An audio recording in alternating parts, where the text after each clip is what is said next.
her campaign released a letter from her doctor detailing her pneumonia diagnosis and recent medical history. Also tonight, Donald Trump, he taped an interview that will air tomorrow with Dr. Oz about his health, pulled out sheets out of his pocket and gave it to Dr. Oz, and here's a preview. If your health is as strong as it seems from your review of systems, why not share your medical records? Why not? Well, I have really no problem in doing it. I have it right here. I mean, should I do it? I don't care. Should I do it?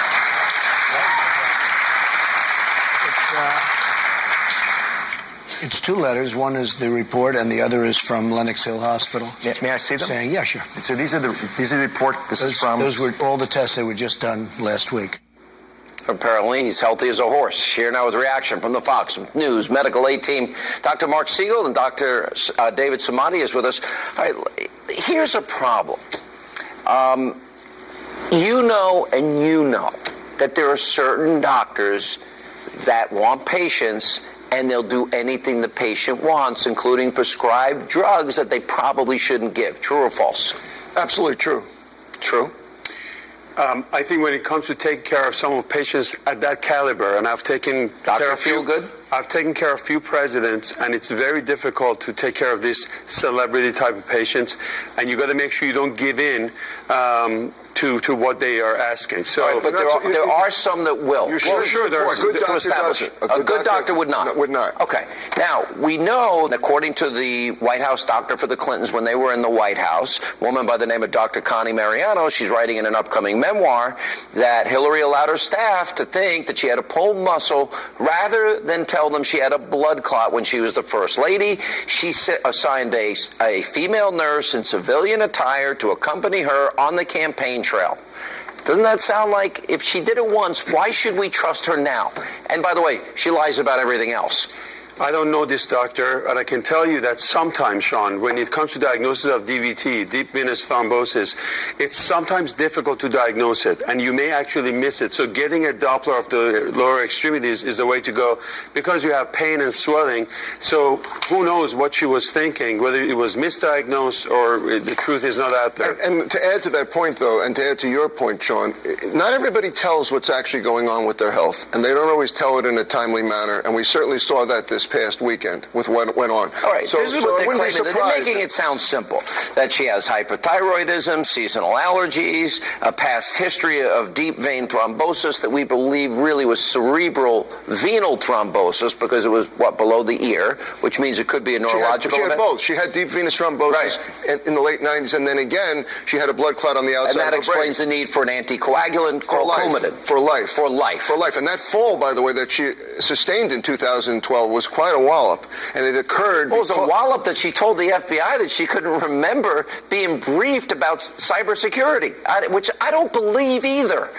But the thing is, she has a history of fainting. And she has a history of lying. As your previous guest just said. Honestly, fainting and lying.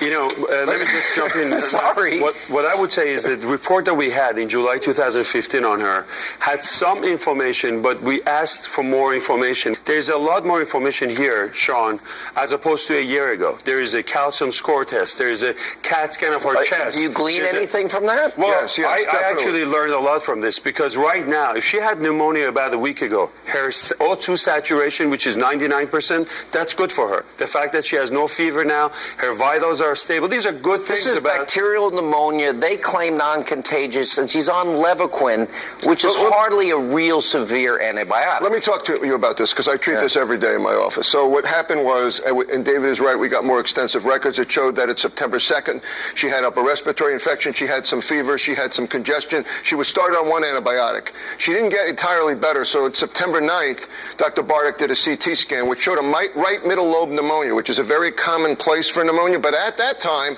she had a normal white blood count. She did not have a fever. She was oxygenating well, so clearly she was improving. But this is still pneumonia. But she fainted in 2012.